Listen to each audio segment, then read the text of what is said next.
What's up? What's up, family? This Yo. is another episode of A Wing and a Prayer with me, Mike, and the legend, the myth, Gabe. What up, Gabe? You too kind, brother.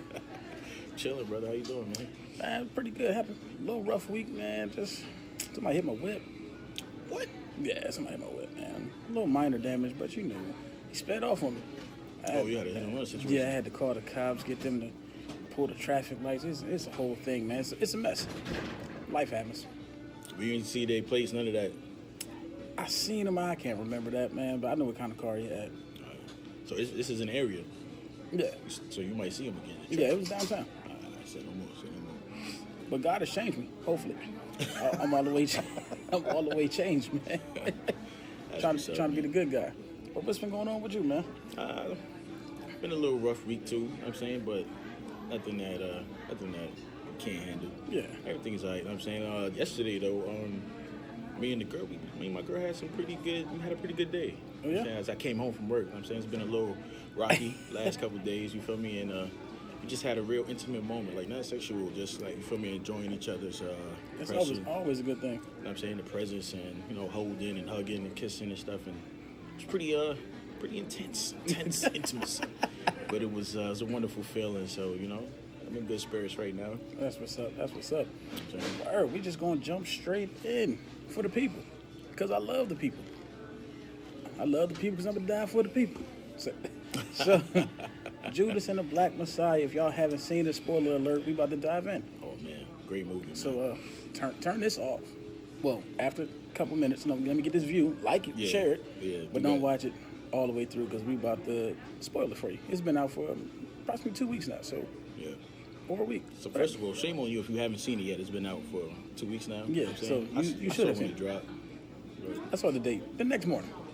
So Yeah. we're about to dive in. But y'all should be familiar with the movie, not so much the story of Chairman Fred Hampton, but in the movie, Chairman Fred Hampton, played by Daniel Kaluuya. Excellent job, first off. He's a great actor, man. Before we get into the real story, let's talk about the characters. Talk about the cinematography of it all. Yeah. He killed this movie. Yeah. He has slowly turned into one of my favorite actors. It's crazy how the UK is breeding them like that, like some young, powerful black men coming into the game and doing it. But Yeah. killed it. Lakeith, excellent. Yeah. He's another good actor though. He's up there. He's another good one. Yeah. And introducing Dominique Fishback on a big screen, killed. Yeah. I seen her today. I seen her in the movie. I said, she's kind of cute. Seen an interview with her in regular clothes and stuff. Beautiful woman, bro. It's crazy. I seen another movie that she did. I can't remember what it's called, but it's like her and a little sister. You feel me? And the father murdered the mother and went to jail, and she also went through her own little issue going through the system and stuff. It's a pretty good movie. I'm about to check for it because these three in this movie absolutely killed. I don't think they could have picked a better person for any of these roles. The way Daniel Kaluuya actually embodied Chairman Fred Hampton is amazing. Like, he sounded like him, he favored him, he moved like him, and he inspired. Like, I know those weren't his words that he was saying, but the passion he gave in that movie made me feel like, man, what am I really doing with life if at that age, saying those words, he was changing the world. You know what I'm saying? Yeah. Like, I'm 14 years his senior, and I'm like, I can't even move my household like that. You know what I'm saying? Yeah. But great movie, man. Lakeith played Wild Bill, William O'Neill. Wow, William Rat O'Neill. He was. That's literally what his name is on Wikipedia. William Rat O'Neill. He was, but we'll get into the story. But man, as a performer, I felt his pain in the movie. Like, I could feel how Wild Bill would be torn between this guy that I've gotten close to as a friend, and keeping myself out of jail. But honestly, I'm saying, not to get into the story too crazy until we finish introducing the characters, but I just feel like it didn't seem to me in the movie that he felt like, oh, this is the guy I've gotten close to, and now I got to do this. No, he knew what the end game was, and he stuck through to his devious plan. Did and he? made Did sure he to know what see the it end through game was? I think he did. Well, no, he didn't. He didn't, because as the movie showed, like, it got to that point where then he's like, oh damn, I got to do this. You're right. So in fairness, no. But, we're gonna get to it. We're gonna dive into it. But he killed his role. Yeah. And Dominique, one thing that I took from her, she's a great actress. Yeah. They don't say actress no more, though. I don't think so. They just say They actor. just actor now. All right. But she killed, and something that I just found out after watching the movie twice, that the poem that she read to him, and like when they were in the room, whatever, she wrote that after reading the script. Oh, for real? So that was her words. okay, that's beautiful. Like, she was like, I just, like every scene that we did, and just how his presence was and how he moved, I just was writing in a journal. That's dope. And then I put the poem together, like, let me say this. That's artistry, right? And there. it was like, phew, yeah, like, so I was like, man, that's amazing. Like, that was from her own depiction of what Chairman Fred was, which also shows how great Daniel Kaluuya played this role, because he played the role of loving her and the people so well that she wrote a poem to him and don't even know him. You know what I love too? It's so crazy, but like when you look at Fred Hampton, he wasn't that dark of a person. It seemed like they found one of the darkest, purest complexion person that played such a, like, you feel me? Like, he looked like I don't know. It's just crazy. It was a good, like you say, cinematography. Some of the messages that were going through the month that is released in. You feel me? Like, just things like that kind of just emanate to me. Yeah, another thing I found, going down a rabbit hole with this movie, watching all types of interviews, the final scene where Chairman Fred was assassinated, they actually filmed on the 50th anniversary of that day. Wow. So that day was actually the 50th anniversary. So I said, man, down to the wire. They did that, and it pulled something out of all of them. Like, that last scene is crazy, from where Lakeith offered him a last drink. Like, you could see in his eyes, like, the struggle. Like, man, like, he almost cried asking to get him another drink. It's like, bro, I don't really want to do this, but I already committed to it. So if I don't if I don't follow through with my commitment, am I dead? Like, it was crazy. So we can get into the story. We jump in with Lakeith, the character Wild Bill O'Neill. Think he's a rat? Yeah, I think he's a rat. I think he's a rat. I think even worse than that, because of what Fred Hampton was trying to do for his community and for the people, and not just people of color, it was all people. He was really trying to put everything together to where, you know what I'm saying, we could fight against oppression as a whole. And for you to implement yourself into such a positive thing, and, you know, with the intentions to cause harm and to destroy from the inside, like, that's just the low down. The low down. He's the worst possible snitch. Okay. Possible. I'm gonna take another route just to see where your thoughts are at. Okay, so after doing research, I found out that Wild Bill, at the time they drafted him basically to help out in the FBI, he was 17. He was 17. He was caught with a stolen car. It didn't happen how the movie had it. He was caught crossing state lines, and so he had a stolen car, facing a 1 to 6 or 1 to 5, right? But at 17, I believe he did snitch. He did. The act he did. Yeah. Will I label him as that? Yes. But I also feel like, bro, this is the long game played by the government. This was not just a happenstance. Oh, we found this young kid still in the car. It was bound to happen. Yeah. They played a long game.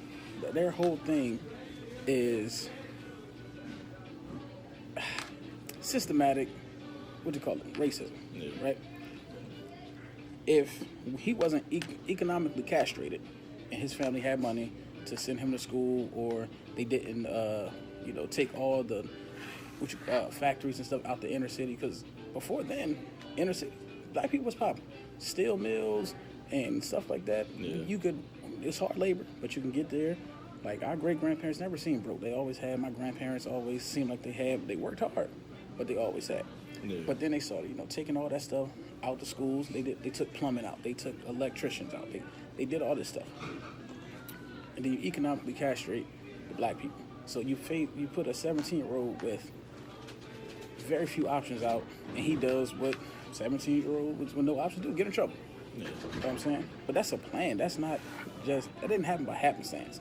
Like, I think they understand that this is going to happen, and then they prey on that. So they took this kid with no money and nothing, and basically brought him. He can't afford a lawyer.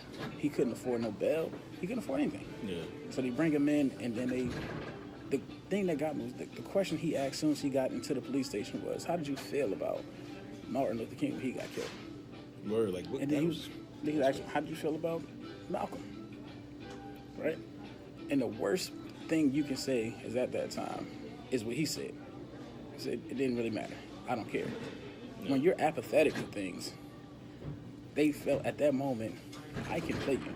Because if you didn't move by the leaders of the civil rights movement, you wouldn't care about little known in the city of Chicago, up and coming Fred Hampton. Yeah. So that question in the movie, when I first saw it, I was like, what type of question is that? Like, why they throw that in there? Then as it went on, I was like, had he responded with, I was irate and I was frustrated and they took a leader and they took somebody I looked up to, you can't sway somebody. Yeah. But I don't care answer. I can play you. And they played on that. Yeah. And it's crazy because I didn't look at it that way. I didn't look at it to see the fact that I didn't really take too much note that he was so apathetic to that. Like, he was like, oh, well. You know what I'm saying? Pretty much. Pretty much. He didn't say that specifically, but it's like, pretty much could say that. He was just like, oh, well, whatever. So it's like, yeah. I didn't draw that conclusion crazily, but it's just, to me, that just even, it engulfs him more in that flame of being a rat to me, because it's now like, you didn't care about prominent ones, ones who are still spoken about today.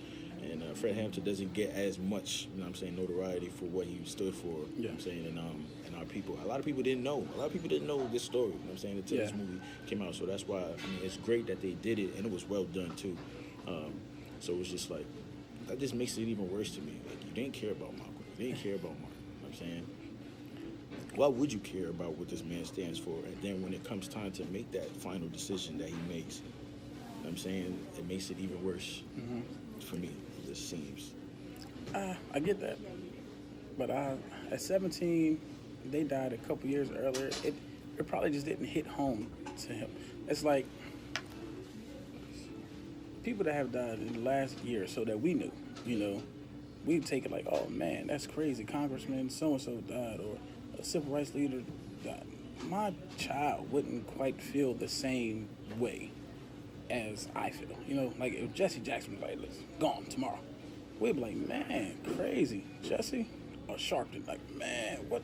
Stuff like that hits hard for us because we grew up listening to this guy and his speeches, Dr. Umar's and stuff. Yeah. But my 13-year-old wouldn't be like, "Man, that's crazy." They'd be like, "How'd you feel about Umar assassinating?" Don't know the guy. Like, but he should have felt that way though, because he's 17, and the year, what was this, 68-ish? What year Martin Luther King got assassinated? Like 65. So he was like 14. He knew, but it didn't affect him as like the Barack presidency affected us because we voted for him. We knew. My son knew about Barack Obama, but he was so young that it was like, he's 13 now. So you don't think So when he was 2, it didn't affect him like it affected us. You don't think that if, I don't want to put this on camera, but if for some unforeseen reason he was assassinated, you don't think that would affect your son, even though he didn't, it wasn't effective to him during the presidency because he was so young, but now, as he is of a knowledgeable age, he knows who he is. You know what I'm saying? But does he have a connection he knows what to he him?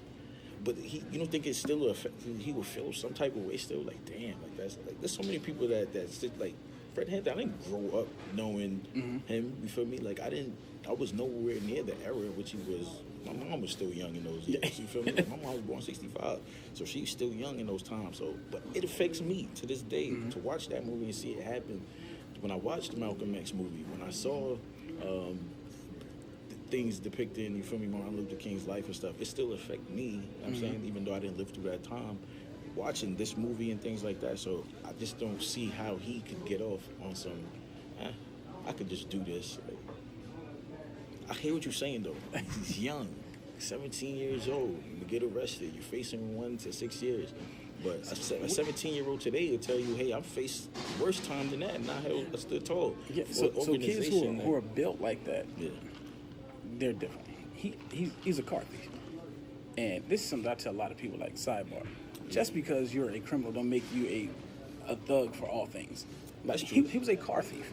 So to stand tall and be like, man, I'm about going to jail. Not as a car thief, not as a booster. Like, you out here stealing sneakers and clothes. You're not the same as a guy who traps and kills people for a living. You're not the same. Yeah. You know what I'm saying? So all criminals aren't built the same. You know what I'm saying? So he was a car thief. You know what I'm saying? They used the FBI badge. Obviously, he was smart. He put together a whole FBI badge and whatnot, and was stealing cars from people. Like, did he really do that the fake FBI badge stuff? Was that real, or that's just for the movie? No, he did it. That's so crazy. Under the auspices of that, he was a smart kid. Yeah. So he wasn't just some wild hooligan. Like, he used his brain to get away with stuff scot-free. Yeah. So just tell him to stand tall. He should have. But self-preservation is real, man. Like, they get you in there and they say, listen, just give us a little information, or you do this 1 to 6. Yeah. He like, all right, cool. I'll do it. So after he gave him the first information, he thought it was it. Like, all right, cool, I'm done. They was like, nah, more. Like, all right, you trying to get everybody together. All right, more. And you can see, like, the deeper he got, he's like, man, what else do you want me to do? He asked this in the movie, like, bro, like what else? Like, I gave you what you wanted. They was like floor plans. Like no, but all right, even that situation, right? When I forgot the name of the Black Panther member who came, he was the chief of security, same as where Bill was. In another city. He graduated up to. He was from another city. He came over. You know what I'm saying? Pretty much saying that he's on the run right now. Mm-hmm. They found a rat within their organization, that chapter. You feel me? And he began to describe a brutal, torturous way of, you feel me, killing this person and then disposing of them. And then, low-key, it turned out that he was actually the rat. You know what I'm saying? When they sat down, when J. Edgar Hoover and those guys were talking or whatever. And then he proceeds to, after giving up the floor plans and stuff, and they ransacked the headquarters and stuff like that, he proceeds to go into like a dialogue in which he's like, you know what I'm saying? Oh, we got a rat. I'm paraphrasing, of course. I'm just gonna do it how I do it. Like, oh, we got a rat in here, and if I find out who the rat is, you think what happened over there to this person was something? Nah, wait till I catch him. He walks out, right? Boom, he closes the door behind him, and as he's walking to the car and getting to the car, he backing up, you start seeing like a grin on his face. Like, he got like this, like he loved that he did that. Like, he felt like, all right, first of all, he was diverting the attention away from himself as being a rat. But he just felt so empowered by his words. Like, he was just so, look, they don't know what I'm really doing. Like, obviously, that's just cinematography. That's just Lakeith doing him as an actor. But it makes me feel like that's possibly how that man felt, too. Like, he possibly... You think he felt good doing that? Lakeith made him feel good. Made him look like he did. So it was like, I think he did. I think for you to see it through to that, I got to get to a point where it's just like, you don't be like, nah, all right, enough is enough. But at what point do you, like, hey, do you say enough? Because here's the thing. After the first bit of information, you're a rat. Yeah. So now, I got the rat thing over your head. If you be like, man, I ain't doing nothing else, I can just expose you as a rat and get you killed by them. Or I can just be like, oh, I'm not doing no more. I can give you this 1 to 6, right? Yeah. Or I'm a cop. I can just kill you. Like, after the first bit of information he gave up, he was tied in. It's kind of like a gang. It's like, bro, blood in, blood out, man. Like, you can't back up now. Like, it's nothing that you can do now. After you gave me that information, I got you by the ball, so to speak. Because no matter what you do now, if you be like, I'm not doing it no more, I got 3 ways to offer you. And as a 17, 18-year-old kid at that time, to have to look out for the Panthers and have to look out for the FBI and have to look out for Mitchell himself, and like there was a lot to put yourself through. So he's just like, man, I keep feeding you a little bit, and then it just snowballed to where it was out of control. Yeah. And that's crazy, but he's still a rat. Definitely. But I just feel like, man, you know, put a 17-year-old from these days into them shoes, and they would do the same thing. You know what I'm saying? Tekashi was fake about this life and did the same thing. I think Tekashi's situation is a little different. He infiltrated the gang. Yeah, he did, but the Black Panther Party is not a gang. He infiltrated the organization. He also infiltrated organization, and I'm not saying to all Bloods. I got some friends who are Blood, and for me, I got from all sides. Everybody do. So I'm not disrespecting nobody's cause, whatever. But he infiltrated a section of a gang that was pretty much looking to do criminal activity. You know what I'm saying? He took part in the criminal activity. And then he and others that were in it, because it wasn't just Tekashi who snitched. There's another guy that snitched too within that. And I'm saying not to make this about that, but I'm saying he knew what he was getting himself into. He snitched. This other guy was kind of drafted into this. Like, you didn't have to give up no information to begin with. Take your 1 to 6. I'm saying because now you put yourself in the position of being a snitch. So now it's like, now you're going to use that as the excuse as to why you should continue to snitch. Because if you were exposed as one, you would get violated. You deserve to be violated. A 1 to 6 sounds a bit much when you're not with that. And then knowing how corrupt the cops are, do you think it wouldn't have ended at 6? Because they locked Fred Hampton up, was giving him a 2 to 5 for $70 worth of ice cream. Yeah.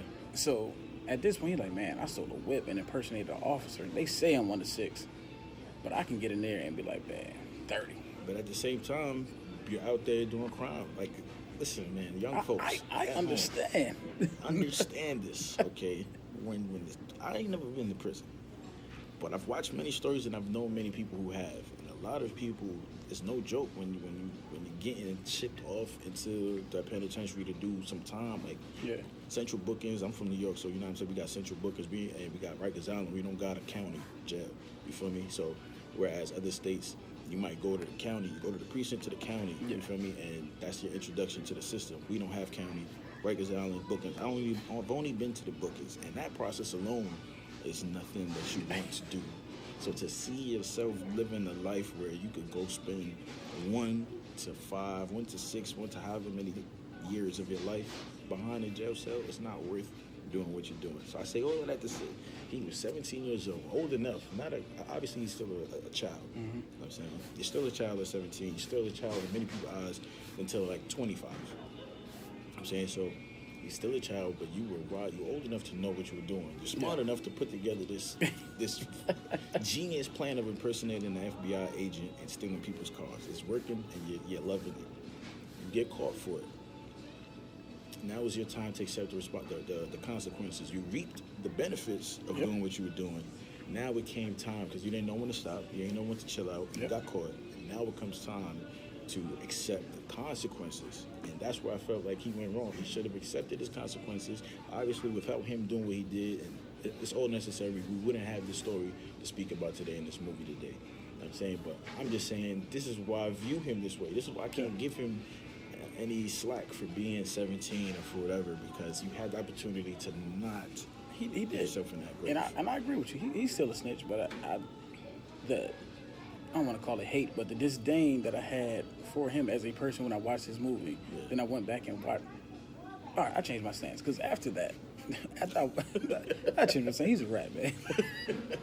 Because I wanted to give him some slack at that age, but then at an older age, he still just he didn't really accept the accountability. It was just like, oh well, we came through with a plan. It's like, Nick, bruh, I don't want to say the N-word. We're family friendly, but Nick, you like in the interview on Eyes on the Prize too. He just was like, oh, we came up with this plan. You know, we had to infiltrate the Black Panther Party, and we had a plan to do. You weren't an FBI agent, low key, not even low key, high key. You weren't an FBI agent, bro. You were a pawn. But he was talking like, yeah, you know, we. And it's like, that's what further makes me think that maybe this is how he viewed the Black Panthers from from the beginning. He probably But it was the money. Is because it shows. you felt like you was one of them because they paid you. You know what I'm saying? Yeah. So I guess over the years and all the infiltrated, he got up to $200,000 or something like that. So I guess if in that time, 200 back then was pretty decent money. He was living, but I couldn't sell out. I couldn't sell my soul for money. But man, that's what made me not feel him. Like I watched that interview, and he was off the weed, and he had like he was a threat to us. And it's like, who is us, bro? Like, and what threat? Like, he wasn't out here killing people. He was just trying to bring people together. And their biggest fear is, bro, if he get the Young Patriots, and he get all the Black Panther people, and he get all the crowns and all these people he get everybody on one page. We don't have to agree on everything, but if we can just agree on this part, and we can stand for each other for this part, we can make a difference. Yeah. And the government was like, nah, I need y'all to hate each other 100%.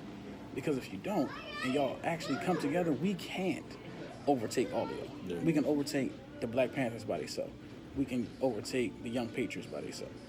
If all of y'all join forces, the unity is the biggest threat to it. And they knew that, so that's why they had to stomp him out. Because he was unifying people who normally wouldn't be unified. Yeah. That's what I don't want to spend too much time because we spend a lot of time speaking about him. We didn't even get to the star and the most important person on the cast for the role, for the movie, pretty much. I mean, although everybody played an important part in this man's life story. All of that, what you said, it just makes it worse for me. It's just like, yo, you look what this man was trying to work towards doing, and he was succeeding at it. And he was a young man, 21 years old when he was assassinated. So it was like, at a very young age, he was able to inspire, he was able to bring people together and unify them, and turn gang members into activists. You know what I'm saying? Like, that's what he was doing. He was bringing in even white people, you know what I'm saying? Bringing in different people who, there was a scene in the movie where he went to like a Confederate meeting. You feel me? He commanded a respect from them and went into a dialogue, and which I'm starting to believe was probably really his words. Yeah. You feel me? That they had in it, and it was just like he gave a very moving dialect to them, and they were on his side. The very next scene, they in the background behind him as he's giving his next speech, and it's just like, yo, that was so moving to me. So for you to knowingly disrupt that and destruct that, and you show up to the dude with bombs and shit for him to be like, yo, let's do this. We trying to make some noise. They not respecting us. Let's do this. And for him to tell you, no, nah, we not doing that. Get that shit up. Did I curse? I said, hey, man, passion. I'm saying, my bad, y'all. That's what we call it, passion. I'm trying to be family friendly on here. I'm saying, hopefully we can bleep that out. But it's like, after all of that, that still wasn't enough for you to see that last move and be like, nah, this is not the right thing to do. I'm not. He chased the dude out the bar like, yo, what's your name? Who are you? What's it do? Chased the man out of the bar. You feel me? And carried the and still took it with him to do it. It's like, bro, yeah, he had ample time to turn around. Yeah. But I don't know if my sympathy is for him as for like Bill in it or for Lakeith playing that role.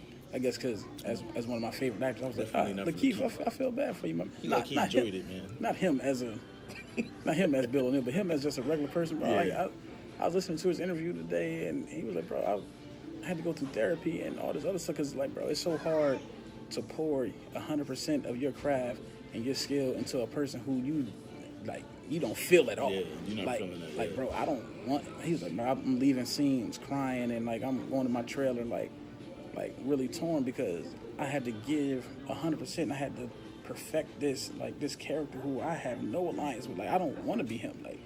Like I like the role, I like the story that we're telling, but man, to play this guy and knowing that I would never do it it's kind of hard. So what's crazy? One more thing before getting off of Bill Lorette. When I saw the movie was coming out, I'm saying I obviously knew the story of Fred Hampton and all those things, Black Panthers Party's history, but I didn't know was what Bill's role was in the whole movie. Like, I didn't know who Lakeith was playing. So me seeing, Daniel Kaluuya and Lakeith Stanfield, I was like, I'm already sold on this movie. You know what I'm saying? Like, I'm like, yeah, these are two young black actors, artists that I enjoy watching everything that I've seen them in so far. So I'm like, all right, let's see what they got coming on. And then as I start to watch the movie, and it opens up with who Lakeith is playing, and I'm like, all right, where's this going? And I see where it was going. I was just like, you motherfucker. You know what I'm saying? So, yeah, that's my final thoughts on his specific character. But, you know, shouts out to him, though, man. Yeah. Killed that role. Did a great job. Great acting. But onto the star. Well, they're all stars, but onto the man who the movie's about, Daniel Kaluuya, as Chairman Fred Hampton. Yeah. Bro. Awesome job. I watched an interview with him, too, and he said how he got into character. And, you know, he was hanging in Chicago and stuff with Fred Hampton Jr. and, you know, his mom, Deborah. So he was just talking about, you know, he basically tried to put himself in that space. Like, he got up in the morning and listened to Martin and Malcolm speeches, and said he started smoking just so he can get the raspy in his voice, you know, just so he can play the role. Like, bro, people put themselves through a lot. Method acting, man. I love it. Bro, I want to do it. Yeah. I think I'm dedicated, but I don't know if I'm that talented, bro. Like, man. It's only one way to find out. Hopefully we can get to start doing that one day. Try to do some films and stuff. Because, man, he played the heck out of that. And it inspired me, bro. Like, I really started being like, man, I'm about to give a speech. Like, you know. Since then, I see you every day at work. The people. Yeah, bro. Because I was like, bro, 21. He inspired the entire movement with his words. Yeah. And he was so smart. I'm like, bro, like, first off, some of these words, fascism, I wasn't using that at 21. I don't use it at 35. Yeah. But he was just saying, like, all his quotables in the movie was like, man, like, where did you learn this from, bro? Like, you had to be put on Earth specifically for this. A specific role. Yeah. Like, Fred Hampton couldn't have been nothing else but an activist or a lawyer. Probably not even a lawyer. They'd been in court, like, judgment. What word he using, sir? But, man, he really killed that role, man. I had so much respect for him. That's why it sent me down a rabbit hole recently on YouTube. I'm watching all types of interviews from the real Fred Hampton to Daniel Kaluuya doing interviews. I'm like, bro, it really got me like, bro, we got to do something, man. Like, because the same stuff that we're fighting against then, we're still fighting against now. Yep. But we just have no leader like him, or we're not listening, or he's just not charismatic enough to get everybody's attention. I don't know what it is. Yeah. But it's like, bro, we have to do something because we're still facing the same stuff. What happened to him just happened to Breonna Taylor. Like, busting a crib, shoot, like, bro, it's the same thing from 69 to 2020 or 2019. Like, this stuff has got to stop, bro. Like, quick, not to say a 10, but I just want to know quick. Do you know who directed this? Like, who was the director? What's his name? I didn't know. What you call him? The guy, Ryan. Coogler? Yes. All right. Okay. Makes sense. Yeah. I just had to know because it was just like, first of all, the casting was beautiful. It was perfect. Like, they couldn't choose better people. And Daniel Kaluuya did a great job. I don't know if I've ever seen him. Well, I mean, he was in Queen and Slim. I was gonna say I don't know if I've ever seen him in something like so serious. Like, I'm saying, a body of role. Well, definitely never seen him in body of role so important. You know he's definitely on a run right now. Yeah. Like, he can't miss. I think he is our Denzel, and Lakeith might be our Samuel L. Jackson of this generation. So,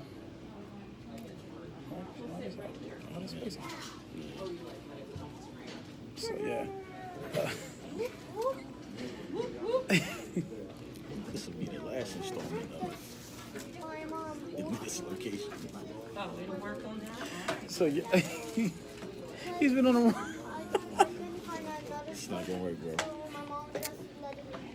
We'll get back with you guys later. Take a quick commercial break. Yeah, I'll tell you all about it. And welcome back, audience. Listen. All right, I'm gonna tell y'all guys the truth, man. While we're patiently waiting for our studio to be built,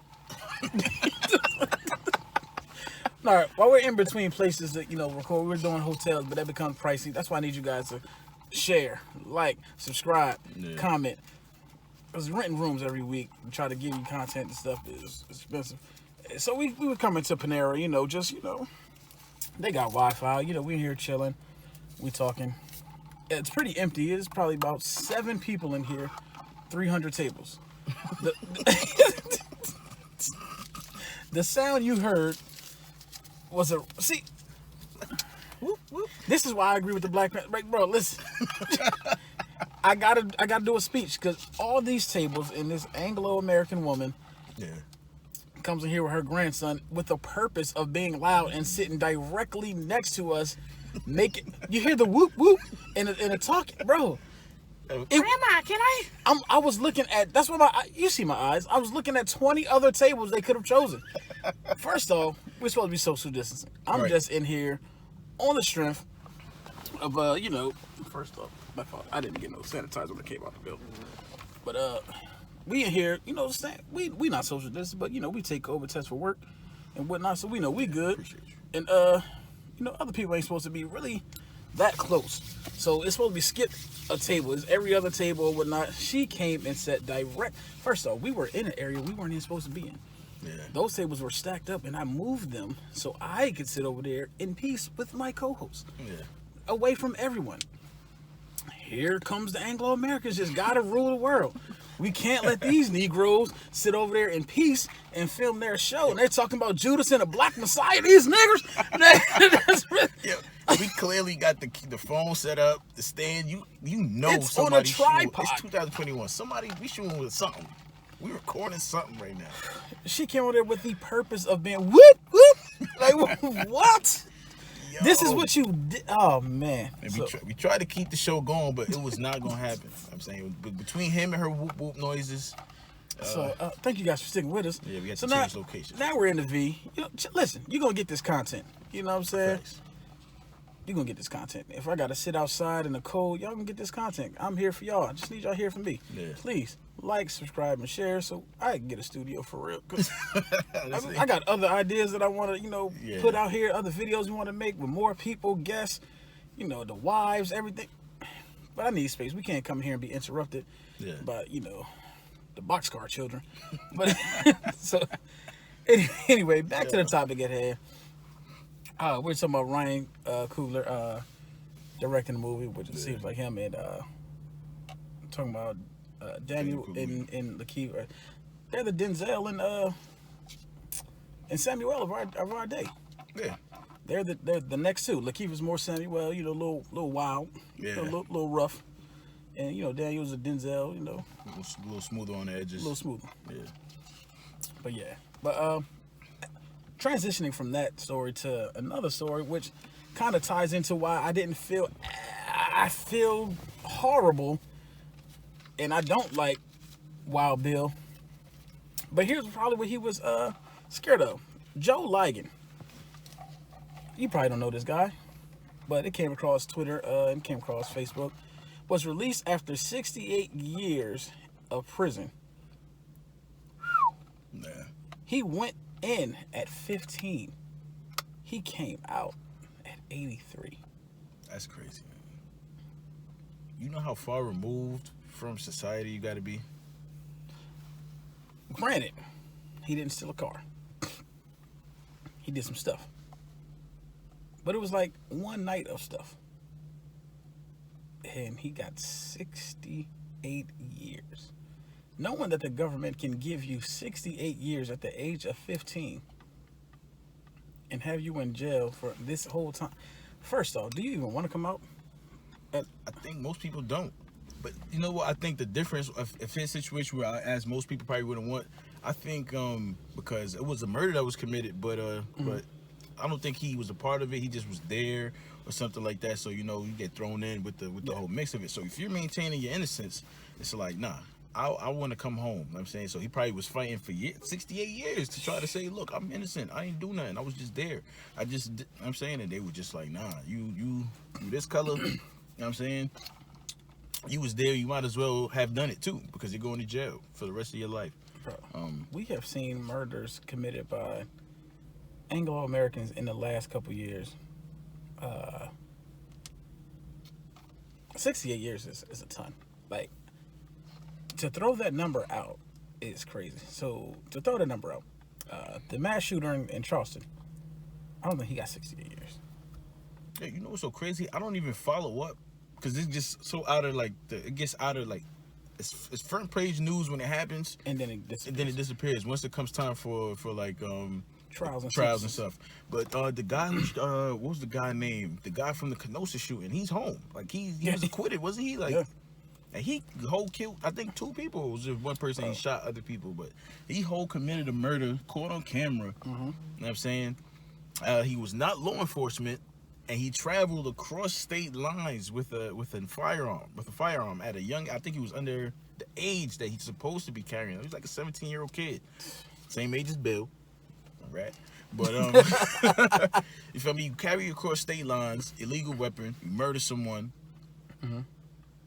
You go to jail. You amass a lot of money through a GoFundMe page because he got a lot of money.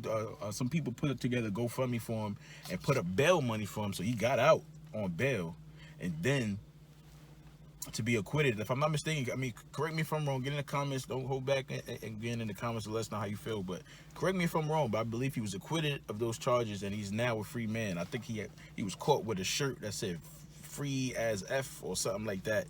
Like just chilling, signing autographs. That's great. Because Trayvon's killer is Zimmerman. He's free. He never went to jail. Nope. Then got out and did other stuff. Like, Yeah.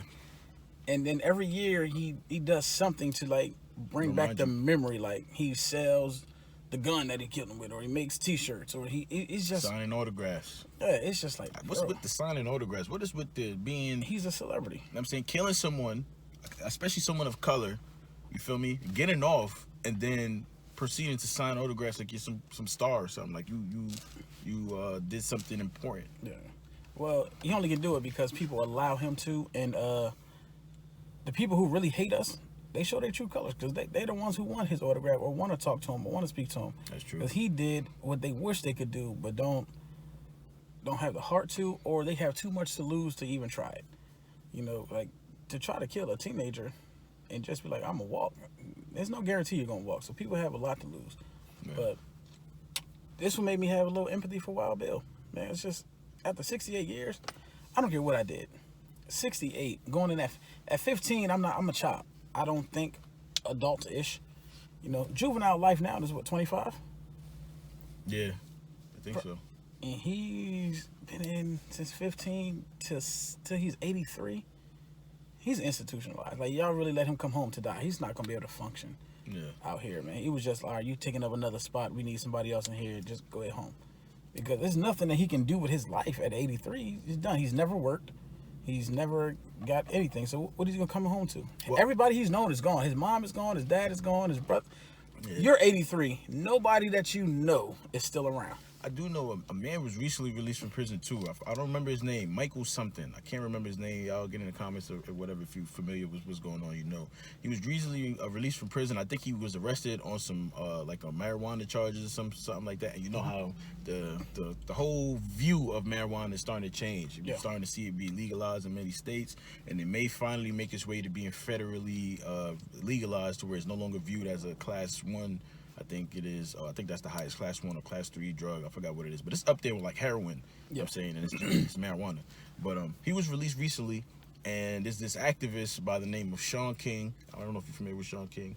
I don't know if any of you are familiar with Sean King, but he's another guy that's viewed like a cool, like a Dr. Umar, where he does good, but some people also think that he does some criminal, not criminal, but he pockets money and stuff like that. So he gets a bad rep. I'm saying I don't view him no way like that. I don't know him enough to judge him on that, but I know that he does a lot of good. So this guy who was just released from prison, he was running a campaign, so to speak, for lack of a better term, to like pretty much get this man on his feet. So they were able to get him a job working in the marijuana field. I'm saying dealing with that. I don't know, like possibly if they got him his own dispensary or whatever the parameters of that is. I don't know to the full extent, but he's working within that field, and they got up some money to get him a house, and so they took care of him. So I saw him post, cause I follow him on Facebook. I saw him post that he was gonna try to do the same type of effort for Joe Ligon. I'm not sure how to pronounce his last name, but to put him on his feet, so to speak, at the age of 83. Here's the thing. He got somebody. What feet are you about to stand on for 8 hours at 83? What? Like, I'm not sure that they're gonna get him a job. bro, I don't want like a that, job but at 83, bro. yeah, Just yeah. send me. Listen, I've been there since I was 15. Send me back. I get 3 hot meals. I get a bed, bro. Because I'm no. You're gonna have to literally take care of me daily. I don't know how to shop for myself. I've never had to. I don't know how to use a debit card.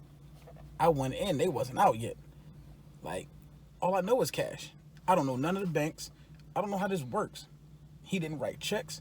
He's been in for 68 years ago? Yeah. How long was 68 years? What year was that? 50 something? I don't know. I don't think I wrote it down. I ain't gonna do the math, but that's 70 years ago from now is what? 50. So that's like, what, 63? Sounds about right. Or 53. 53. I don't know. Yeah. We ain't gonna make this into a math class. Yeah, 53, I think. Because I suck at math. Yeah, 53. Like 53 years. Well, 1953, he went in. Something like that. For it to be 68 years ago. That's insane, bro. Nothing looks the same. The foods we eat aren't the same. Like, he's seen commercials of stuff that he's never had. Yeah. Like, he's never had a Krispy Kreme. He's never had a McRib. He don't know the McRib is back. Like, you know what I'm saying? Like, it's like, bro, you about to send him out here. Man. Everything's changed. Music's changed. The way people dress, the cars. Did you see the picture of him? Not the joke one, but they make. This is what they do to us, bro. They put him in a suit. The suit was art, but he had the clown shoes that he probably got locked up in. Like, we don't even make shoes like that no more. And then they got him like smiling on a cobblestone street. This is Photoshop because anywhere on earth still got cobblestone streets and stuff. Like, there's parts of Brooklyn that still got some cobblestone. He's not in Brooklyn. he's not in Old Town, Pennsylvania. Like, they got this thing in the regular. Like, bro, like, come on, man. You're making mockery by letting him out now, and then making it front page news. Like, look what we did. We let this man free. Like, bro, you're not doing him any favors. I think at any time you're exonerated of a crime you never committed, I understand. Yes, 68 years of prison to go in 2021 and come out 2000 and what's that? 89. That is crazy. Like to see what the technology is today, and to just imagine where we would be at that far down the line. I'm saying to be 83 years old and to see how much everything has changed, it's just crazy. It's unfathomable. I can't imagine how I would feel to be him. But at the same time, if I went to jail for something that I've always maintained that I didn't do, I'm saying, and for him to be able to be released, I guess it shows that he didn't really commit anything else during his time of imprisonment. So he probably was one of those guys who was able, I don't know his history, but maybe he was one of those guys who was able to get through his bid. I'm saying, albeit 68 years, like, would nobody mess with him? Like, he had to be the senior dude. So like, even just surviving, like, I've been here since I was 15. By the time he got to 30, they probably was like, bro, he the OG. Yeah. Like, he's literally been in here forever. So he wouldn't probably had to survive or do anything. Everybody probably had his back because he the OG in the camp, even though he was only 30 probably. But it's just, man, I feel like, don't exonerate me this far, like this far into my sentence. You know what I'm saying? 68 years, I did it. At this point, I did it.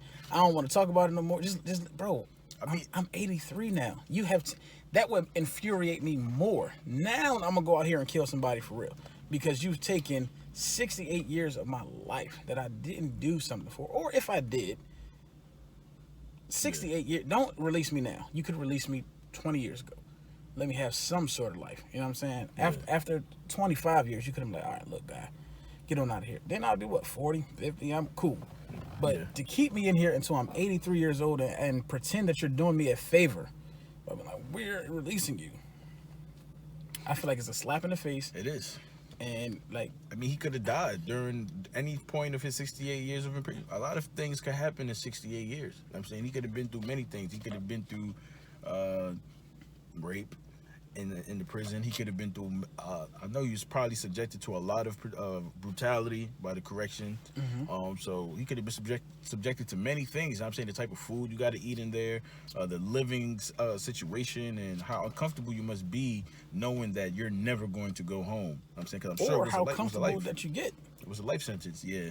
Because how comfortable you get. Because everything's uncomfortable when it's new. Yeah. 5 years in, I think you start to wrap your mind around like, yo, I'm gonna be here for a while. 10 years in, you're probably set. Like, oh, cool. I got a routine. This is home. Yeah. You know, so to release me now, and I don't know anything, and I don't know anyone, because now I'm 83. Normally, you come home, you go to family members' house, aunts, uncles, cousins, mom, dad. He's 83. If mom had you super early, let's say she had you at 15, she's 98. You can't just go crash at mom's crib at 98. We don't even know if mom's alive. Yeah. Now we got COVID out here. You release me. Now, where am I going to quarantine at? Because I just came from prison. Like, ain't nobody just about to let me in the crib. I just been around all these inmates. Where am I going to quarantine at? Like, you really set me up for failure. Like, you did it to be funny, and the system is effed for that. But I think when you're exonerated, you feel me, a trial ensues now. Now, I was wrongfully convicted of something, I'm saying, that I didn't do. I can sue now this county or this state or city or whatever for some sort of monetary compensation. Like, you can't just release me into the wild. Now you got to house me. You release me, especially in this time. I don't know if this is what's going on, but this is what I would like to assume should be happening for this poor man right now. You have to house me because of the times we're in. I need the quarantine. I can't just go anywhere. So we don't know what his living situation is. If he do have family that's been in touch with him, I'm hoping he does. And I'm sure that they spoke about his innocence since him being imprisoned and up until now. So I would like to think he got somewhere to go. But if he don't, you got to house me, and then you got to come up with some coins. You know what I'm saying? I need some money. And he probably will try to sue, but here's the thing about that.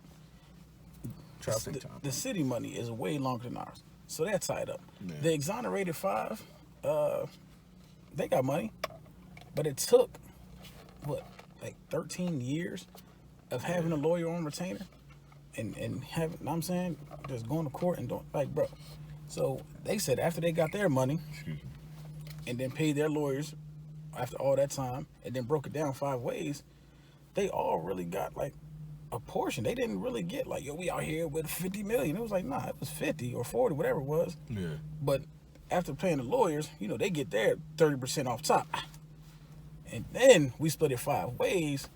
We each got, 15% of what was left. That's not a lot of money for all the anguish that I went through. That's true. And after 68 years of being in prison, I'm gonna need some money, cause I'm gonna live my last 6 years on this earth. I said I'm balling out, bro. I'm going everywhere. Like, I'm about to see the entire world in 6 years. Like how much longer? I know prison preserves you, so he probably still a little strong. So let's say he lived in 95. These next 12, I need to see Dubai. I need to see Fiji. I need to see Tahiti. I need my feet in every white beach sand on earth, bro. I mean, it's sad to say, but during these times, specifically during this pandemic, it's not very it's a very high possibility, I'm saying, that he might not make it too much longer now, because he was released straight into a pandemic. You know what I'm saying? And the older you are, the more at risk you are of catching this virus, and then your body not being able to fight it off. He might be put into a horrible position. So it just sucks. I hope everything is well with Mr. Joe Ligon. I hope so too, man. The system is corrupt, man, and that's why I got to live for the people, because I love the people. That's a fact, man. A quick little segue. Matter of fact, I don't even want to talk about Justin Timberlake. You don't want to talk about Justin? I don't want to talk about Justin. We ain't got to talk about Justin. I'm saying, he's a cornball, man. I love him. Cornball. I'm saying, matter of fact, let's talk about Justin Timberlake. Let's talk about Justin Timberlake real quick. Do I love his will music? accept no Justin slander. Look, it's not gonna be no slander, but it's like I love his music. You know what I'm saying, for the most part. That Future Sex Love Sounds, spectacular album. I used to run that album back. I used to listen to a lot of it. It had a lot of hits on there. When he first started to do the whole solo route, when he hit us, bust us in the head with the Cry Me a River. Talking about Britney, huh? You know what I'm saying? Like, it was crazy. We all rolled for him and all of that. You know what I'm saying? Like, damn, she did you dirty. That's what our perspective was on it. You know what I'm saying? And I'm saying you fast forward through his illustrious music career and to where he gets to this moment at the Super Bowl. You know what I'm saying? And our sister Janet Jackson, you feel me? Now she's our sister. Had her body Titty gate. Titty gate. Let's not PC it. It was titty gate. You know what I'm saying? Titty popped out.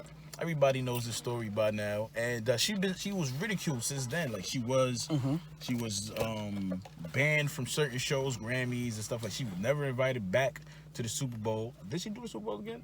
No. Yeah. So still never invited back to the Super Bowl, and like since then, she hasn't really like bounced back from that. She hasn't been able to find her way back into the music industry since this happened. Like she was doing fine beforehand.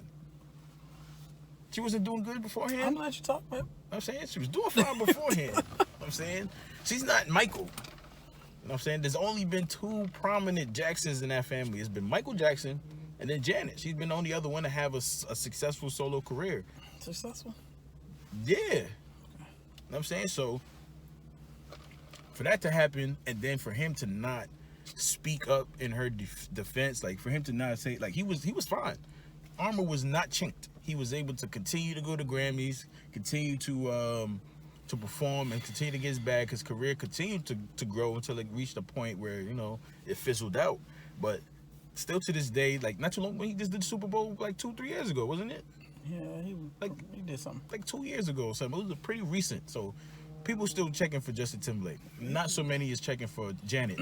So let's bring it, before we get your thoughts on it, let's just bring this all into to close real quick. So recently, Britney mainly I think on Super Bowl weekend, the day of the Super Bowl, I think she released a documentary on Hulu. I believe it's called Free Britney Spears. I'm not exactly sure if that's the name of it. Haven't watched it yet. I do plan on watching it. I haven't watched it yet though. And since the release of this documentary, Justin Timberlake has went out and released, I believe, on his social media platform, maybe it was Instagram, Twitter, I'm not entirely sure which one it was, but he released a statement, paraphrasing here, but pretty much saying that he apologizes. And one quote was, "I care for and respect these women, and I know I failed."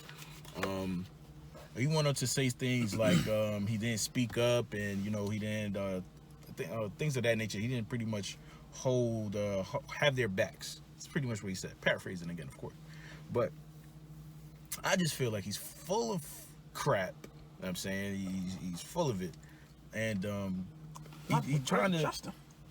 He's using this moment now because he's being people are coming at him left and right. You know how the internet do. They seen something in the documentary pertaining to him, and they started letting him have it. You know what I'm saying? And then now reopened the wound of the Janet Jackson. And I just feel like we were good, Justin. You should have just stayed in whatever hole you were in. I think he just did a movie too.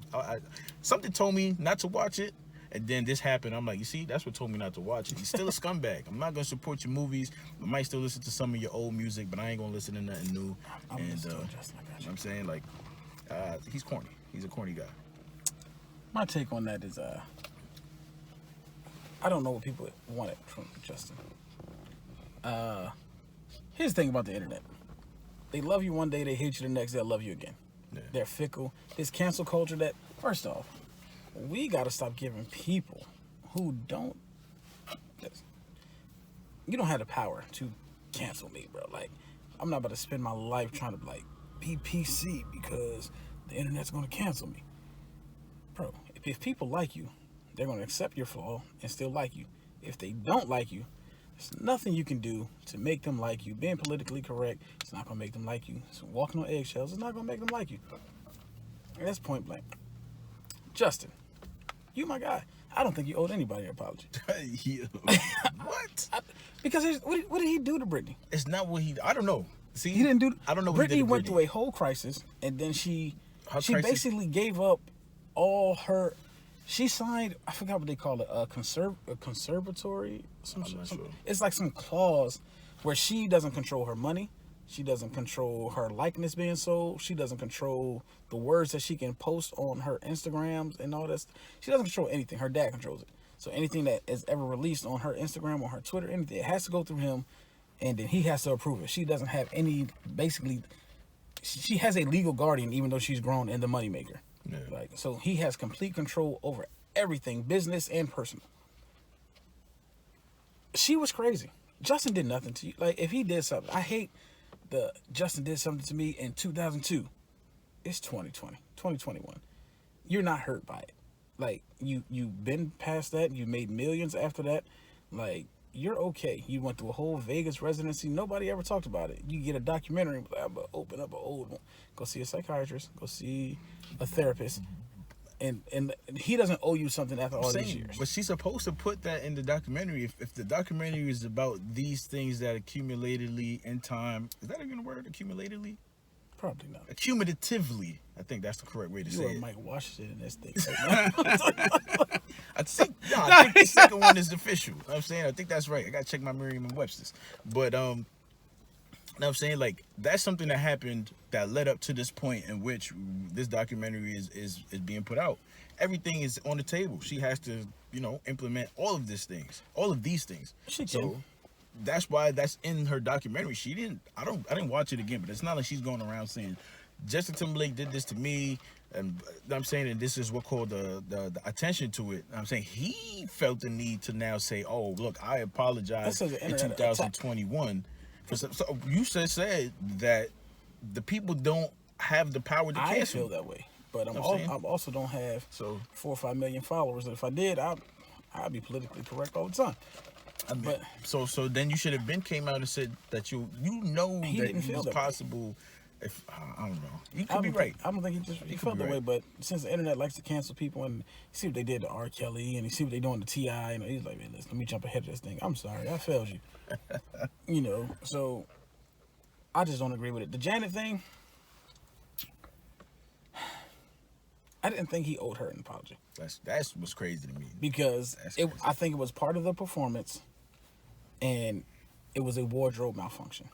So, like I told people, I watched that performance. The whole song was the Justin song, I Bet I Have You Naked by the end of the song. He was supposed to tear part of her bra off, but it was supposed to reveal another part, like a lacy part. Both of them came off accidentally. It was an accident. Wardrobe malfunction. We're not blaming the seamstress. We want Justin to apologize for performing the song that they performed in practice 100 times. I don't think that's where the apology is warranted. I'm not going to say that everybody views it this way.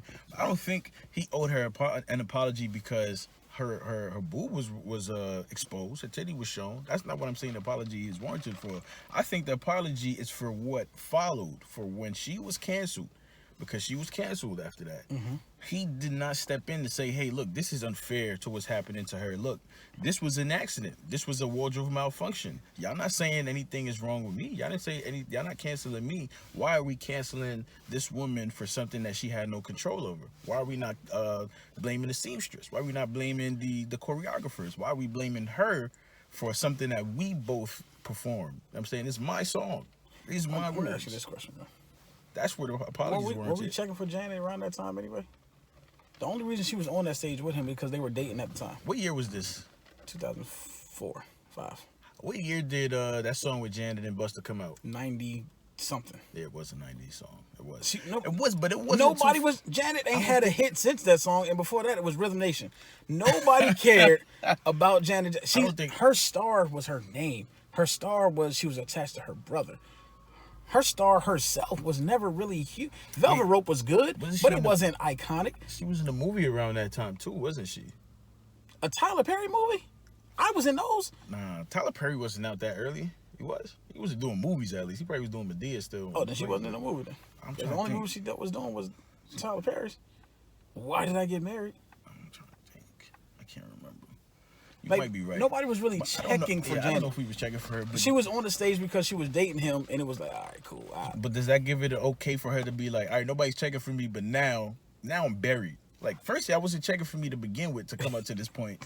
Now I do this, and I'm buried. They were dating at the time, and now they're not dating no more because this happened. He's it like, wasn't oh, because of that. I'm let pretty me sure. distance myself from this. Because, I'm pretty sure. I'm saying she got canceled, so I gotta get her. It wasn't because now of it's not cool to date a black girl. Let me go give me Jessica Biel. Like, you feel me? Like, Listen, I like Janet and everything, but Jessica Biel, Jessica Biel don't look better than Janet. she don't. No. Hey, listen, I'm always gonna take a chocolate sister over a vanilla blister. You feel me?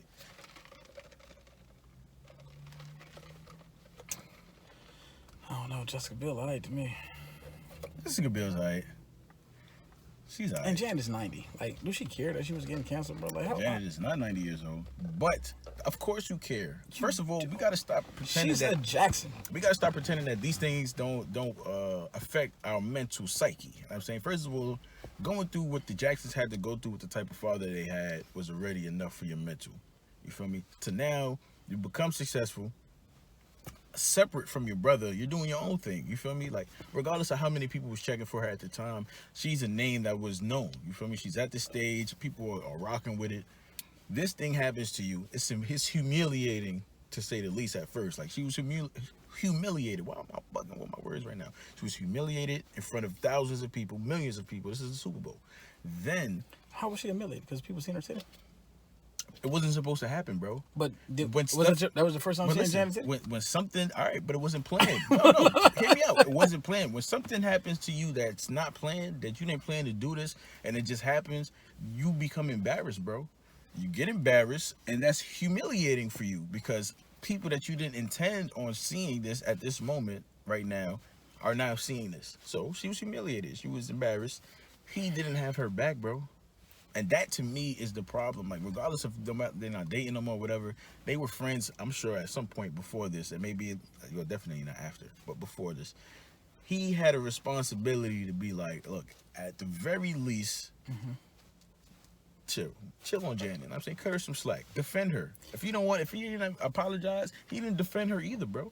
And that's why he is a bum. He's a corner. He probably didn't think that it affected her that much. Because she didn't make it a huge deal. And that wasn't our first time seeing Janet titties. Like, she been out here. We done seen it once or twice. She got magazine covers with, she naked and her husband holding the titties from the back, and like that's planned though. She got all this stuff going on. So in his mind, he probably was like, it's just a titty. And that makes him like more if Nikki have a wardrobe malfunction and her butt show, it's not gonna be a big deal because we've seen her butt a million times. If Meg Thee Stallion pants fall down, we're like, we've seen these cheeks a billion times. I'm not gonna feel a way like, oh my God, I accidentally pulled them off. It's like you also see butt cheeks on cartoons. Butt cheeks is on TV. Like, butt cheeks are seen a lot. You know what I'm saying? So that's nothing. To see a butt cheek is it's a butt cheek. To see boobs on TV is something different. We sexualize women's bodies so much that to see her chest is like, oh my God, a titty. You feel me? Like, that's just how it was society. So that's why I feel like he should apologize for society. No, I said that he should apologize for not defending her. You know what I'm saying? But at that time, not now. I don't care for your apology. She got a publicist? I don't know. I'm sure she do. Of course she got a publicist. Sure, she got somebody that controls her. He don't have to defend her when she hires a slew of people to defend her. Those people weren't on the stage with her. Before we got to this point, the point was this was a song that was sexualized. This was something that was expected. Not to say expected, but this is what the song was. This is what the plan was, to reveal a lacy or see-through with a star on the nipple type of thing. Maybe that's what the plan was, but it was a way to reveal this without revealing the nipple and stuff like that. I'm guessing was the plan, but it went awry. We're crucifying this woman. They're not saying anything to me. I felt like he should have defended her. I feel like we don't know the inner parts. So if he apologized to her personally, He didn't. He didn't. He said, nah. He don't seem like that type of guy. I'm like, saying. yeah. I understand where you're coming from. I understand where you're coming from. And you know what? While we on the topic of corny, I'm saying, quick little segue. I'm going to try not to stay too long on this topic, but I've been seeing going around. This always is going around on Facebook at least. The conversation on whether or not Russell Wilson is corny. I'm saying, we spoke about this already, but I figured since we're talking about Justin Timberlake and him being corny, I'm saying maybe we could start a little segment that's gonna be called "Corny or Not" or something like that. We just figure out if you think somebody's corny or not or whatever. So, topic now: Russell Wilson, is he corny? A little context. A lot of people consider Russell Wilson corny because he's now married to, or has been married to for a couple years, and they share a child now. Ciara, I don't know, well, Ciara Wilson now, I guess is what we would call her. They've been together for a while, so everybody knows Ciara is one of baby mom, I said baby mom because that's what his name should really be. One of Future's 35 baby mamas. You know what I'm saying? She's one of the mothers of his children. And people are considering him corny because, now I'm not saying that I'm not even giving my view, I'm just saying the context pretty much. He's corny because he's married to this man's baby mom, and he's always so quick to say how much he loves her. And I think recently what it was is that he made a statement that the worst thing that could happen to him, or paraphrasing, or his biggest fear in life is losing Ciara. And that's what re-sparked this conversation of a lot of dudes. It's mostly dudes saying this. I don't think I've seen any women. Dudes saying that Russell Wilson is corny. So let's get your take on it first. Do you think Russell Wilson is corny? Absolutely not. Bro, there's nothing wrong with unapologetically loving your wife, bro. There's nothing corny about it, especially when first off, you see how she hold him down? Like, she at games with the jersey, she at practices, he come off the field, her and Ayesha Curry, to me, as celebrity wives, hands down, are the absolute best. Yeah. There's nothing wrong with that. I seen Ayesha Curry after a loss. She had confetti cut up in her hand. They walked through the tunnel after the finals lost to LeBron. Yeah. And she threw confetti in the air and was like, "You still my champ." Like, nigga, I love you on TV, on the internet, bro, it's nothing like that, bro. There's nothing wrong with unapologetically loving your girl. And people who think he's corny, they just like the toxic god Future. Bro, he that's, I guess, his new nickname. He's a toxic god. First off, I don't want that title. That just sounds horrible. But people love him, bro. Like, I don't understand why loving your girl is corny, bro. Like, why being monogamous is whack. Like, when did that become like, bro, this is lame to love my girl in y'all face? What makes it lame for me to be a good father to my stepson and my real kids? You know what I'm saying? What makes that lame? Like, there's nothing lame about it. That's actually mature. Yeah, I agree. I don't think that Russell Wilson is corny for the reasons that they're saying that he's corny. And I'm saying that whether or not the dude is corny, I don't, as we all know, I don't really follow football all too well. I do remember that Super Bowl run where he didn't give that run to Marshawn Lynch. Wasn't his call. And, well, you're a quarterback, and sometimes you got to take the matters to your own hand. You're on the field, you know what's going on. And he's corny for not giving the ball to Marshawn Lynch. Pete Carroll Be smooth. You know what I'm saying? Pete Carroll called the play. I got to run the play. I feel you on that. But I don't think he's corny for showing love and showing the world how much you appreciate your woman. I don't think that is done enough, specifically in the black community, among people that I know personally. I'm not going to really say so much about celebrities, but about people that I know personally. And it's like, I don't think there's anything wrong with celebrating your woman, especially if you have a situation that you're securing, you're happy there, everything is peaches, and even if it's not, you're going to portray to the world that this is what's going on. I love my wife. I'm afraid, I don't know what I would do if I don't have her in my life anymore. I don't know what I would do if my girl wasn't in my life anymore. Honestly, don't know. It's just, it would be weird to see life without her. You understand what I'm saying? So absolutely. I understand that wholeheartedly. You know what I'm saying? We as a society, so we don't accept the love while we're in it. We play it like it's nothing, but then we quick to go out here and support and love people who make all the heartbroken songs.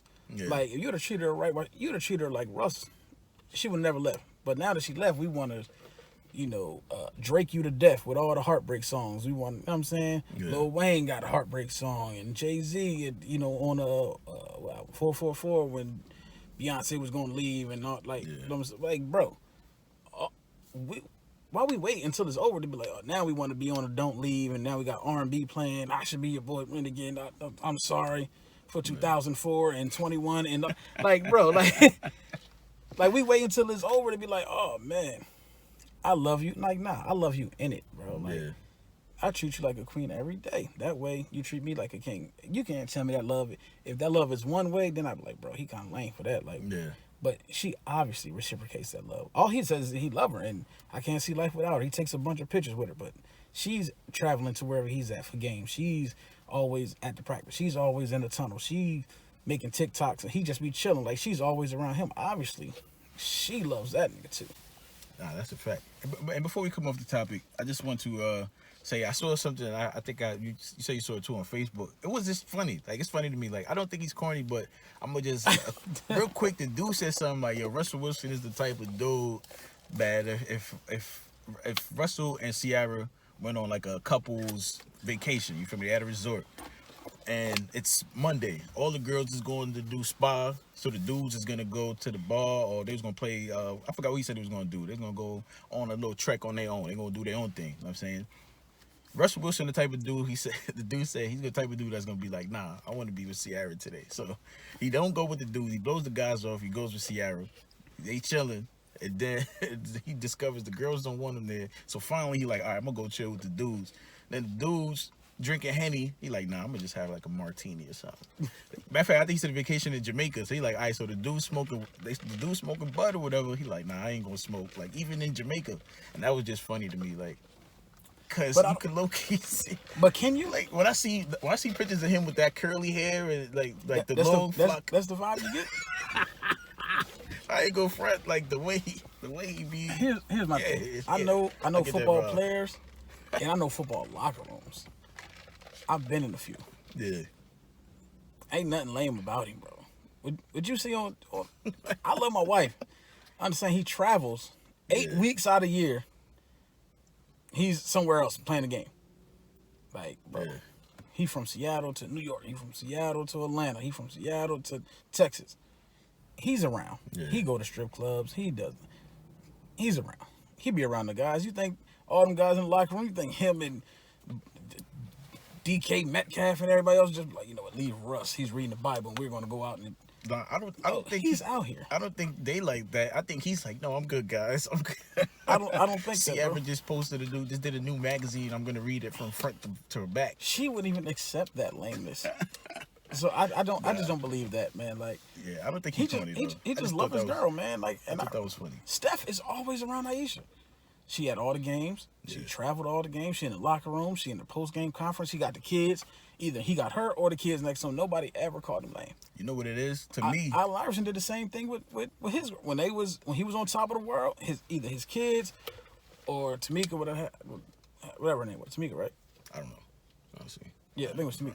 Bro, she was everywhere. Like, I think the difference with those situations though is, first of all, there's no toxic situation in there. Like, there's no there's nothing going on that's toxic. This is not somebody else's baby mom or previous girlfriend, however you want to word it. This is not somebody like Aisha Curry and Steph Curry. They came up together. You feel me? You've been with her since probably high school or something like that. Yeah. I think Allen Iverson and his wife, they were together since high school. You know what I'm saying?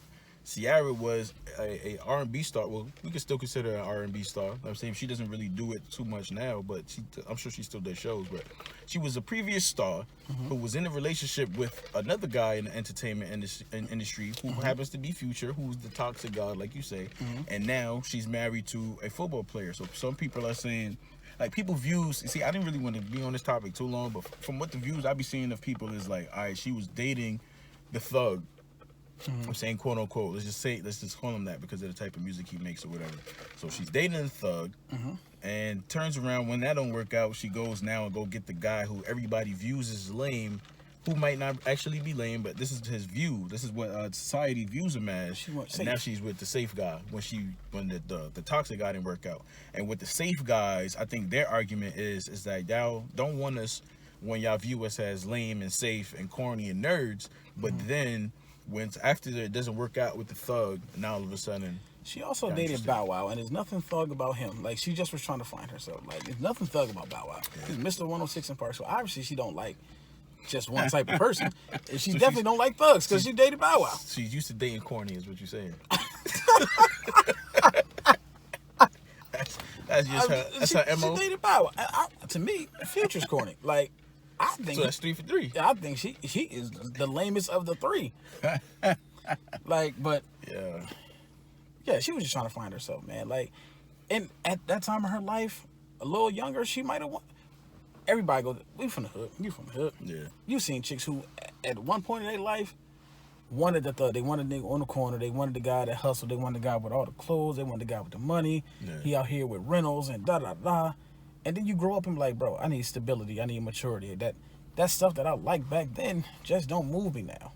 Like, baby fat coats and stuff was cool then. But now I'm grown, bro. Like, you can't do the same thing. You can't buy me Chinese food and be like, yo, I'm with it. Like, nah. So at that time, Future might have been it. And he also had like one or two good songs back then. Now he's just really trash. He's had 3 baby moms since then. Like, I don't think society views him as trash, though. I think he still has a following. Society is trash. He has a cult. Well, we agree on that 100%. I think society is trash.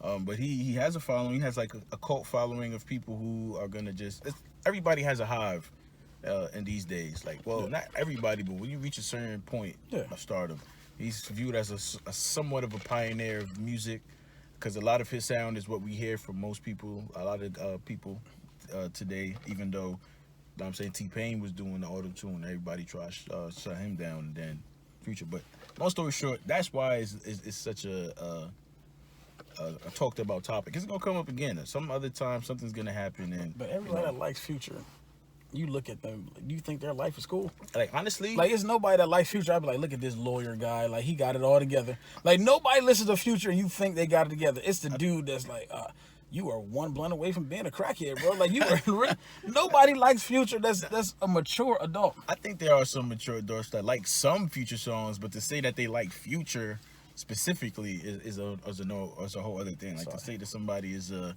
full-blown Future fan is one thing. I'm saying, but I'm sure that there's prominent people who heard March Madness and they liked it, or they heard what's that joint, Stick Talk, or they heard Mask Off, or it's a couple. He got mad hits, so it's like somebody heard one of those songs and they rocked it. You know how old that song is? I didn't like it then. I saying, don't like it now. But you like Mask Off? No. Yo, Mike be fronting a lot, y'all. Mike be fronting. I don't like no new age rappers. The other day we tried to tell him, like, he was like, yo, well, who listens to Uzi Vert? Who is it? I'm like, yo, he got a following. He's like, oh, so what? Name 5 songs. So we put on what was it? Go Yard Bag, Fab and Uzi. You know what I'm saying? Like, I ain't put it on. I'm saying somebody else put it on.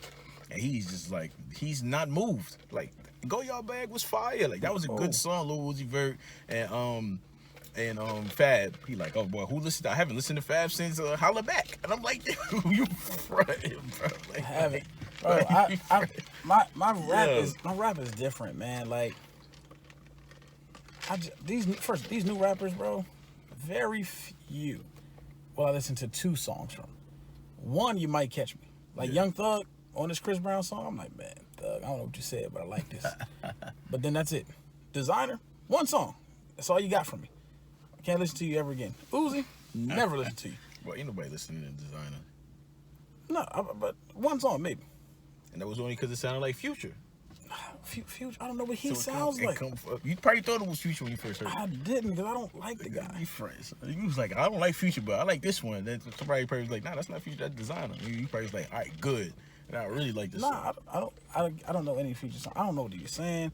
They always change the beat when he come on the track. Like, bro, just flow on the beat that's already here, bro. Like, you garbage if I gotta change the beat up for you. I think Future's pretty. He got some pretty dope music. I heard a couple of songs for Future that I like. You're from New York. You're not even supposed to like down south rappers. I'm serious. I mean, I listen to music, man. Like, I don't specify. Like, I listen to salsa, listen to pop. I'd still be listening to some of the emo rock music when that was popping. Well, you know I do all that. You see me at work. I'm backstreeting it up and stuff. Exactly. You feel me? So I don't limit myself because it's a southern artist. I say Future got some joints. I listen to southern because the King of the South is still the King of the South to me. But you snitch. All right. I got nothing. But nah, I just Future, man. Like, I just can't with him, man.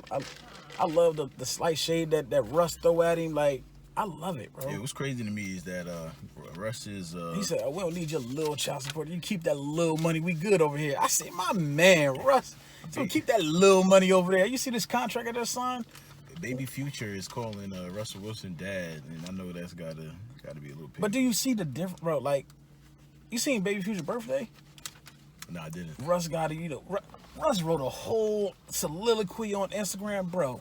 I know I'm not your real dad, but since you made me grow up fast, you made me mature, man. I love you. I love to see your growth and you're a smart kid and He went in, got him a little bunch of toys and a birthday party and all this stuff. Future got him a Rolex and was like, Rolly like Meek. I'm saying. No, bro, he's like 5. But who knows what Future said to his son on a man-to-man, on a face-to-face, personally. Like, Future don't have to go on social media and say, oh, my son, and this. His son is not reading it. He's 5. Like you said, Baby Future ain't go read that post. He might have did. You know what I'm saying? So it was all the pictures on his birthday was Sierra and Russ. He was like, really like Meek. I'm saying, but we don't know what he did. He probably took his son he probably shut down Disney World for the day and had him up in there. I'm saying, like, Future ain't Russ. I'm saying, but we don't know because he ain't publicized it. But, you could be right. You could be right. But, so y'all let us know in the comments if y'all think Justin Timberlake is corny or not. If you think Russell Wilson is corny or not, you feel me? And definitely not. Let us know if y'all like the idea of that little segment where we discuss corny or not. Let us know if you think somebody is corny that we ain't speak of just now. And I'm saying, do our due diligence to come up and have our own little opinions on whether or not we deem this person corny. Moving on to another topic before I guess we wrap it up with some sports talk or something like that. Which one do you think we should talk about? We should talk about the Shayna Bell who got arrested, you know what I'm saying, for the kids, or the Alabama rapper situation? Both are kind of heavy. Because that's what I'm saying. We might talk a while on either one. So I don't know if we got enough time for both. Because I think we had a couple minutes in that other one before we got rudely interrupted by Whoop Whoop. Yeah, we just saw them leave a little while ago too. Yeah. Football yeah, kick. We was already 30 in, we 50 in now. Yeah, we about an hour and a half. I'm saying, so I don't know if we could. I'll say those for next week. Yeah, we could save that. But breaking news: Deshaun Watson is traded. He got traded today to the Colts. Who's supposed to be ended up going to the Colts? Somebody. Carson Wentz. Oh, Carson Wentz. All right. But Deshaun Watson, the great black quarterback out of Houston, is gone to Chicago. Okay. That's breaking news. What do you think about that trade? I'm not too up on football, so you have to burst the people. They got enough back, man. They got Roquan Smith, who's one of the better linebackers in the league. They got a quarterback in Trubisky. Okay. They got this year's first round pick, next year's first round pick, and second round pick. So they got enough back for Deshaun. So it was pretty good. But it's basketball season, and we knee deep in that. My rookie of the year candidate is, he had a bad game the other night, but who your rookie of the year candidate? LaMelo. Okay, I could get with that. I'm a Knicks fan, so I got to ride with the Knicks. I'm hoping that my boy Emmanuel quickly continues to rise up on the rookie ladder and, towards the end of the season kind of makes a push. I'm sure that the rookie of the year is probably going to be LaMelo. Tyrese Halliburton has been doing pretty good too, but I don't know if he's been doing enough to be at that number one because now we got LaMelo starting. I don't know if Tyrese Halliburton starts. I know Emmanuel quickly at this point, really, he doesn't start, so he doesn't have enough minutes to make a case for himself. So it seems like LaMelo Ball might be the guy. Bro, LaMelo was out here number one in all rookie stats coming off the bench. The whole time I thought he started. Yeah, facts. He was coming up the bench. He had a couple bad games to start off, and then he hit a stride, and he hasn't really. Bro, he was out here like, what is averages? 18, 7, and 6. I'm like, oh, cool. Off the bench, I'm like, whoa, wait. But we kind of saw this coming, though. We knew that he was going to, at least my opinion was that he was going to be either better or worse than his brother. And Lonzo Ball is a guy that you're going to get possible, like not mostly, but he gets near triple doubles almost every night. He might not always score 10 points, but he might have 10 assists, 11 rebounds, or some crazy something like that. So we knew that we might end up having LaMelo Ball be something like that, and it shows that LaMelo is a better shooter than his brother, way better shooter than his brother. I think his 3-point percentage is pretty good, and He's just it seems to be a better all around. He seems to be making Charlotte better because they're winning games. I don't know what their spot in the standings is right now, although I should know, but I don't. But they're like they're flirting around that area where that might make it into the play-in tournament. I think that between between the 5th and 10th seed in the Eastern Conference, and he's making his team better, so that might give him that Rookie of the Year nod, and I wouldn't be mad at that. Although I hope it would be my boy Emmanuel Quickly. Go Knicks. It's not gonna be a Knickerbocker, but that's cool, man. Keep your eyes on them because the Knicks low key be battling. They don't be winning a lot, but they battle. We got a game tonight. You know what I'm saying? We got a game tonight. We play not Milwaukee. We play Minnesota. We play the Timberwolves. Beat them. I hope so. We should. This is a game that we should win. Although our last game we played Orlando, we thought that was a game that we should win, and we lost by almost 20 points. I think they beat us by like 18 or something crazy like that. Got out of hand. So I'm hoping that we win this game, and I hope that we blow them out because we had a couple games off. Our San Antonio game was supposed to be yesterday. It was canceled because the San Antonio got the COVID issues and stuff like that. So I'm saying Knicks game tonight, man. Let's go, man. Go Knicks. I mean. Word. Well, go Lakers. We on a slide right now with Anthony Davis up, but lost to the Brooklyn Nets, which is a possible perceived finals appearance. Here's why I felt comfortable losing to them. 10-point loss. It was a 10-point loss. Mm-hmm. Was it? Yes, it was. I thought it was like 6. It was like 99 to 109 or something like that. We lost by 10. Yeah. I don't feel that bad. Like 96 to 106. Because AD didn't play, so. We didn't have our whole big 3. Man. You know what I'm saying? Or big 2.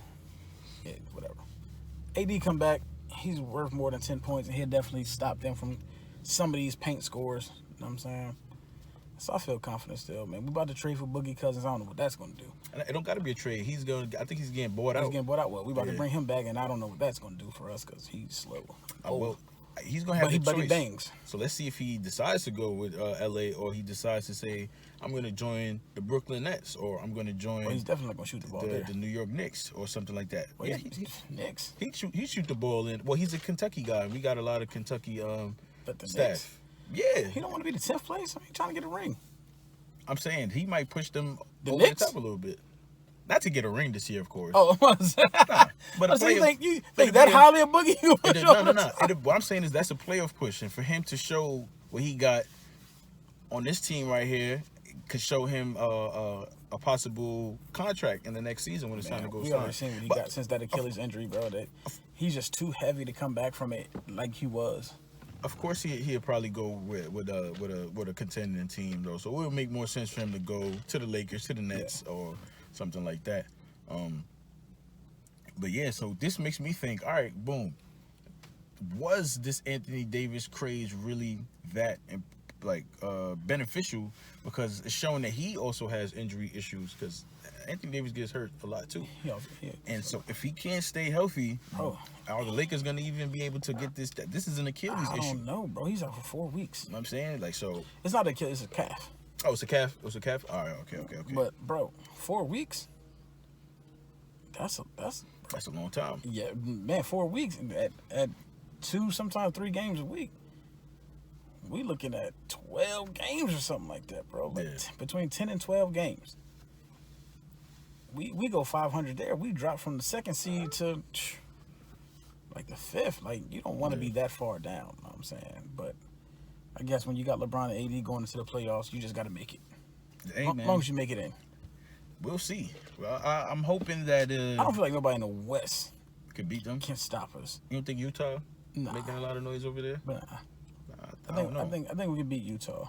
Not without AD. In 7 games, I don't think so. I think we can without AD because they don't have a center who's just gonna beast. Like Rudy Gobert. He gets rebounds and he defends. He's a defensive player of the year. Yeah, but that wouldn't help AD. Like, bro, you play against him, all you do is get stopped. But he doesn't score, so we don't need a big man to. But he bang bodies with you. He prevents y'all from scoring. So you can't stop LeBron. He's gonna prevent AD from scoring anyway. Yeah. I don't know. I think they got a shot, man. I think they got a shot with AD. I think we miss Dwight and JaVale right now. Y'all do miss Dwight and JaVale. Y'all shouldn't have ever let them go. You're right. I never liked it. Y'all do miss them right now. Bro, if not for nothing, they bang and get rebounds. They play defense. to keep AD off the big guy in the paint. Now AD like, bro, you center, like, because Marcus was doing nothing. Like, this guy's just there. AD got to bang with Gobert. He got to bang with the Boogies. He got to bang with Joel Embiid. And he's not built like that. So, we miss Dwight. Dwight, come back. I'm sorry. What team did Dwight go to again? Philly, and they're killing it. Yeah, so he's not going nowhere. He found a niche there too. Like he's doing pretty much what he was doing for LA for Philly right now. You know what I'm saying? So he got his ring and he's off. I'm saying, but I need you. I need Rondo back. But yeah, man. It's been a good one though, bro. I'm trying to think. Anything else happened in sports? I think there was something else. No. Before we wrap everything up, it was a good one. It was ruined. We had a lot of laughs in this. We had some seriousness, serious topic. In the middle of the seriousness, we got interrupted, but it was all love, man. It was just, you gotta do what you gotta do. Y'all can get this content. We gotta sit in the whip. You know what I'm saying, and give y'all this content. We gonna give it to you. I think that might have to be the next wave, man. Instead of whoop whooping. Yeah, whoop whooping. You never know what we gonna get coming into this spot right here. You know what I'm saying? And that was classic though, bro. I can't believe she really walked down the aisle, past all of the. Y'all gotta see the available seats that was there. You feel me? Past all of that, and it said whoop whoop. She was like, "No, grandson, we're gonna sit right across from this conversation right here and blow it up. We're gonna ruin it." But yeah, I can't wait for y'all to see this one. This was a good one, man. We're getting better, yo. Yeah, this is what, episode 3 now? Yeah. It's our 3rd one. Hit us up in the comments. Y'all like it? Y'all want 2 a week? I'll find a way. Yeah, now that we filming in the whip. Yeah, so y'all get two episodes. Like, share, subscribe, get our numbers up, so we can build the studio. I got so many ideas of shows I want to do with nowhere to do them at. So I need your help. Make sure y'all get in the comment section, man. Let us know what you like, what you don't like. We got thick skin. You know what I'm saying? We could joke too, we could roast too. Whatever you want to say, get in the comments, say it. You know what I'm saying? Give us your views on whichever topic. Once we, amass a certain amount of following, we'd be able to start doing our shout outs and all of that good stuff. But I mean, if you're in the comment section, then we can shout you out because we know that you're in tune with everything. You're giving us your input and stuff like that. So please don't be afraid to comment. Like, comment, share, subscribe, all of that good stuff. It's been another good wing and another great prayer. So we're out on the wing of prayer. Next episode, next week. Keep your eyes out for it. Peace.